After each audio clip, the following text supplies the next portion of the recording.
اللہم انی اسألک حبک و حب من یحبک والعمل الذی یبلغنی حبک۔ اے اللہ، میں تجھ سے تیری مدد مانگتی ہوں اور اس شخص کی بھی محبت جو تجھ سے تیری محبت مانگتی ہوں اور اس شخص کی بھی محبت جو تجھ سے محبت کرتا ہے، اور ایسا عمل چاہتی ہوں جو مجھے تیری محبت تک پہنچا دے۔ آمین۔ رب اشرح لی صدری ویسر لی امری واحلل عقدۃ من لسانی یفقہوا قولی۔ اما بعد، فاعوذ باللہ السمیع العلیم من الشیطان الرجیم۔ بسم اللہ الرحمن الرحیم۔ رب زدنی علما۔ آمین یا رب العالمین۔ السلام علیکم ورحمۃ اللہ وبرکاتہ۔ اللہ کی رحمت و توفیق سے آج انشاءاللہ تعالیٰ ہم آیت نمبر 125 کے بارے میں 125، 126 اور 127 کے بارے میں دیکھیں گے۔ وَإِذْ، اور جب، جعلنا، ہم نے بنایا، البیت، بیت اللہ کو، مصابہ، مثال سے نکلا ہے، مصابہ ملتی جلتی یعنی لوٹ کر آنے کی جگہ، للناس، لوگوں کے لیے، وامنا، اور پورا کا پورا امن، واتخذوا، اور تم بناؤ، من مقام ابراہیم، مقام ابراہیم کو مصلی، نماز پڑھنے کی جگہ، وعہدنا، اور حکم کیا تھا ہم نے، الی ابراہیم، ابراہیم کی طرف، اسماعیل، اور اسماعیل کی، ان کے، طاہرہ، آپ دونوں پاک صاف رکھیں، بیتیہ، میرے گھر کو، للطائفین، طواف کرنے والوں کے لیے، والعاکفین، اور اعتکاف کرنے والوں کے لیے، والرکاع السجود، اور رکوع کرنے والوں اور سجدہ کرنے والوں کے لیے۔ وَإِذْ، اور جب، قالا، کہا، ابراہیم، ابراہیم نے، ربی، اے میرے رب، اجل، تو بنا دے، ھذا، اس بلد، اس شہر کو، امنا، امن والا، وارزق، اور تو رزق عطا فرما، اہلہ، اس کے باشندوں کو، من الثمرات، پھلوں میں سے، من، جو، آمنا، ایمان لایا، منہم، ان میں سے، باللہ، اللہ تعالیٰ پر، والیوم الآخر، یوم آخرت پر، قالا، اللہ نے فرمایا، ومن، اور جس نے کفر کیا، فأمتعہ، تو میں اسے فائدہ دوں گا، قلیلا، تھوڑا سا، ثم، پھر، اضطرہ، میں بے بس کر دوں گا، الی، طرف، عذاب النار، عذاب اللہ کے۔ اس طرح مسترب سے نکلے، مسترب، وہ بندہ پریشان ہوتا ہے کہ اب میں کچھ بھی نہیں کر سکتا، تو اس لیے اس کا مطلب نکلا ہے میں بے بس کر دوں گا، از، میں، وبئس المصیر، اور بدترین جگہ ہے مصیر لوٹنے کی۔ وَإِذْ، اور جب، یرفع، اٹھا رہے تھے ابراہیم، القواعد، بنیادیں، من البیت، بیت اللہ کی، واسماعیل، و اسماعیل، ربنا، ہمارے رب، تقبل، قبول کر، منا، ہم سے، انکا، یقیناً تو، انتا، تو ہی، سمیع، سب کچھ سننے والا، اور علیم، سب کچھ جاننے والا ہے۔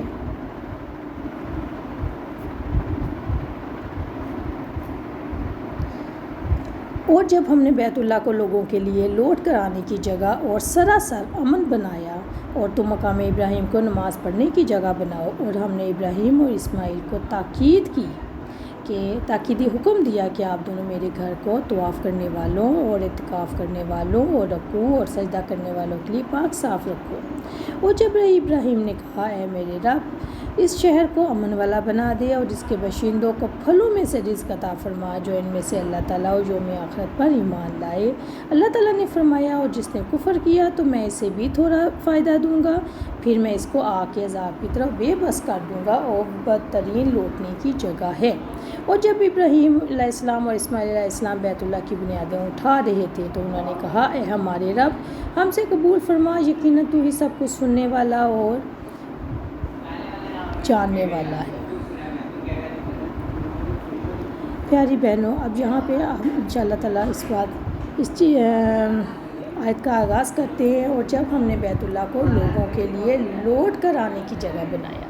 پیاری بہنوں، آپ بھی اس حقیقت کو جانتی ہیں، اور آپ نے بہرحال لوگوں کے منہ سے بھی سنا ہوگا کہ جب وہ اللہ کے گھر سے ہو کے آتے ہیں، جب پہلے وہ نہیں گئے ہوتے تو تب تو ان کے اندر ایک طرف ہوتی ہے، قدرتی ہر مسلمان کے اندر ایک طرف ہوتی ہے کہ وہ اللہ کے گھر جائے اور وہاں کے گھر کیا زیارت کرے، طواف کرے، لیکن جب وہ وہاں سے ہو کر آ جاتے ہیں تو پھر ان کے اندر طرف ہوتی ہے کہ وہ لوٹ لوٹ کے وہاں پر جائیں۔ اللہ تعالیٰ نے بیت الحرام کو لوگوں کے لیے لوٹنے کی جگہ بنا دیا، اور بار بار جانے کے باوجود وہاں پہ جانے والوں کا دل نہیں بنتا۔ اللہ تعالیٰ نے اس حرمت والے گھر کو امن کی جگہ قرار دی ہے۔ دنیا میں آپ کہیں پہ بھی جائیں گے، کہیں پہ بھی جائیں گے، ایک دفعہ آپ جائیں گے، 2 دفعہ جائیں گے، آپ کا دل بھر جائے گا، آپ کہے گا بھائی میں تو وہاں پر ہوا ہے اور میں نے نہیں جانا۔ لیکن اللہ کے گھر اتنی پیاری جگہ ہے، اتنی بابرکت جگہ ہے کہ وہاں پہ جانے کے لیے تو انسان اگر ہر ہفتے بھی جانے کو اس کو کہا جائے نا، دوسرے پرابلمز نہ ہوں، گھر کے مسائل، گھر کے پرابلم، جانے آنے کا خرچہ، تو انسان بس دل کرتا ہے کہ بس میں وہیں پہ سب گھر بار چھوڑ کے رہنا شروع کر دوں۔ اللہ تعالیٰ نے اس حرمت والے گھر کو امن کی جگہ قرار دیا جہاں پہ جنگلی جانور، نباتات، جمادات امن میں رہتے ہیں۔ اسلام سے پہلے بھی یہ گھر حرمت والا تھا، اسلام لانے کے بعد بھی اس کی حرمت میں اضافہ ہوا ہے۔ بیت اللہ کی دو خصوصیات ہیں جو بہت زیادہ اس آیت میں بھی حوالہ دیا گیا ہے۔ نمبر 1 یہ ہے کہ لوگوں کے لیے لوٹ کر آنے کی جگہ، اور دوسری امن کی جگہ بنا دی۔ اس آیت میں دو باتوں کی، دو خصوصیات کا حوالہ دیا گیا ہے۔ انسان اپنی اصل کی طرف، مصابہ کہتے ہیں لوٹنے کی جگہ، لوٹ کے واپس آنے کی جگہ، یعنی انسان دنیا میں کہیں پہ بھی چلا جائے، اس نے لوٹ کر جس جگہ پہ آنا ہوتا ہے نا، اس کو کہتے ہیں مصابہ۔ انسان یاد رکھے، کہیں پہ بھی چلا جائے، کوئی بھی مذہب اس کا ہو، وہ اپنی اصل کی طرف لوٹ کے آئے گا۔ لوٹنے کی جگہ کو مرکز کہتے ہیں۔ اور یاد رکھیں، انسان کی فطرت اسلام ہے، پوری دنیا کی فطرت، لوگوں کی فطرت اسلام ہے۔ انسان جو ہے وہ اسلام پر پیدا ہوا ہے، اس کی فطرت میں اسلام ہے۔ لیکن جس گھر میں وہ پیدا ہوتا ہے، جہاں پہ وہ رہتا ہے، تو قدرتی بات ہے وہ وہاں کا ہی مذہب اختیار کر لیتا ہے۔ تو اگر ہم مرکز جگہ کو دیکھیں، جگہ کے اعتبار سے دیکھیں، تو خانہ کعبہ جو ہے یہ ہر مسلمان کا مرکز ہے۔ مصابہ ثواب سے نکلا ہے، جس کے معنی لوٹنے کے ہیں۔ لوگ بار بار اس کی طرف کھینچ کے آتے ہیں اور اس کی بہاروں سے اس کا دل نہیں بھرتا۔ وہ آمنا، حضرت ابن عباس رضی اللہ عنہ کہتے ہیں کہ مومن کے دل میں زیارت خانہ کعبہ کی خواہش ہر دم کروٹ لیتی رہتی ہے۔ ایک بار زیارت کر کے لوگ اپنے گھروں کو لوٹتے ہیں تو دوبارہ زیارت کی خواہش اس کے دل میں پیدا ہو جاتی ہے، اور اس گھر کا زائر امن میں ہوتا ہے۔ دور جاہلیت میں آدمی اپنے باپ یا بھائی کے قاتل کو خانہ کعبہ کے سامنے پاتا اور اس کو کچھ نہیں کہتا تھا۔ یعنی امن کا مطلب ہے کہ دشمن بھی آپ کے بھائی کا قاتل بھی آ جائے، باپ کا قاتل بھی آ جائے، تو وہ اس کو بھی کچھ نہیں کہتا تھا۔ یہ سب باتیں میں آپ کو بتا رہی ہوں حضرت محمد صلی اللہ علیہ وسلم کی دین اسلام کی تبلیغ دینے سے پہلے کے بتا رہی ہوں، جب مشرکین مکہ کفر میں ڈوبے ہوئے تھے، لیکن پھر وہ امن والے مہینوں کا خیال رکھتے تھے۔ اور یہ سب کس کی وجہ سے تھا؟ یہ اب سب حضرت ابراہیم علیہ السلام کی دعا کی برکت تھی، جو میں نے ابھی پچھلی دفعہ آپ کو میں نے بتایا تھا، جو انہوں نے جب خانہ کعبہ کو تعمیر کر رہے تھے تو ساتھ ساتھ دعا کرتے جاتے تھے، تو یہ اسی دعا کی برکت ہے۔ اور یہ اتنی امن کی جگہ ہے کہ یہاں پہ اسلحہ نہیں لایا جاتا، یہاں پہ کسی قسم کا دشمن کا خوف نہیں رہتا۔ اور حضرت ابراہیم علیہ السلام نے کیا دعا مانگی تھی؟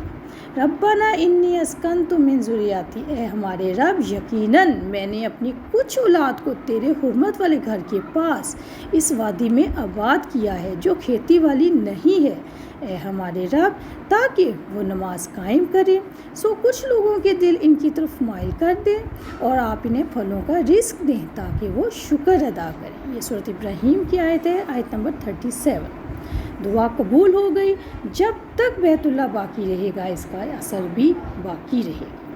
رب العزت نے فرمایا، سورۃ العنکبوت آیت نمبر 67، ترجمہ، اور کیا انہوں نے نہیں دیکھا کہ یقیناً ہم نے حرم کو پرامن بنایا ہے، حالانکہ لوگ ان کے ارد گرد سے اچک لیے جاتے ہیں، تو کیا وہ باطل پر ایمان لاتے ہیں اور اللہ تعالیٰ کی نعمت کی ناشکری کرتے ہیں؟ اسی طرح ایک دوسری جگہ سورۃ القصص آیت نمبر 57 میں اللہ تعالیٰ نے فرمایا، ترجمہ، اور کیا ہم نے انہیں پرامن حرم میں جگہ نہیں دی جس کی طرف ہماری جناب سے رزق کے طور پر ہر قسم کے پھل کھینچ کر لائے جاتے ہیں، لیکن اکثر ان میں سے لوگ نہیں جانتے۔ پیاری بہنوں، حدیث کے حوالے سے آپ جان چکی ہوں گی کہ اللہ تعالیٰ نے قرآن جی نے بارہا جگہ پر اس بات کی طرف اشارہ کیا ہے کہ ہم نے اس کو امن والی جگہ بنایا، اور حضرت ابراہیم علیہ السلام کی دعا بھی ہے اور اس کی فراوانی بھی ہے۔ حضرت ابن عباس رضی اللہ عنہ نے بیان کیا کہ رسول اکرم صلی اللہ علیہ وسلم نے فتح مکہ کے موقع پر فرمایا، اللہ تعالیٰ نے اس شہر کو حرمت والا بنایا ہے، یعنی عزت دی ہے، بس اس کے درختوں کے کاٹنے تک بھی نہیں کاٹے جا سکتے۔ یہاں شکار بھی نہیں کیا جا سکتا، اور ان کے علاوہ جو اعلان کر کے مالک تک پہنچانے کا ارادہ رکھتے ہیں، کوئی شخص یہاں کی گری پڑی چیز بھی نہیں اٹھا سکتا۔ صحیح بخاری حدیث نمبر 1587۔ وَاتَّخِذُوا مِن مقام ابراہیم، اس سے مراد یہ ہے کہ مقام ابراہیم کو نماز پڑھنے کی جگہ بناؤ، یعنی مقام ابراہیم کو جائے نماز کیوں کہا گیا؟ مقام ابراہیم کو صلاۃ کی جگہ قرار دی گئی۔ مقام ابراہیم کون سا مقام ہے؟ یہ وہ پتھر ہے جس پر کھڑے ہو کر حضرت ابراہیم علیہ السلام نے اللہ کے گھر کی تعمیر کی تھی۔ اس پتھر پر حضرت ابراہیم علیہ السلام کے قدموں کے نشان ہیں، اور اس پتھر کو ایک شیشے اور پتل کے جنگلے میں محفوظ کر دیا گیا۔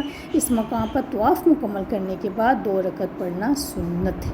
اب آپ کہیں گے کہ پتھر، اگر جو بہنیں وہاں گئی ہیں وہ جانتی تو پتھر کافی فاصلے پر ہے، تو میں آپ کو بتاتی چلوں کہ جب وہ اس پتھر پر کھڑے ہوتے تھے اور خانہ کعبہ کی تعمیر کر رہے تھے تو یہ پتھر ہوا میں اڑ کے ان کی مدد کر رہا تھا، یعنی جہاں پہ انہوں نے تعمیر کے وہ پتھر لگانے ہوتے تھے یہ پتھر اڑ کے ان کو وہاں پہ لے جاتا تھا، اس لیے اس کے اوپر حضرت ابراہیم علیہ السلام کے پاؤں کے نشان ثبت ہو گئے۔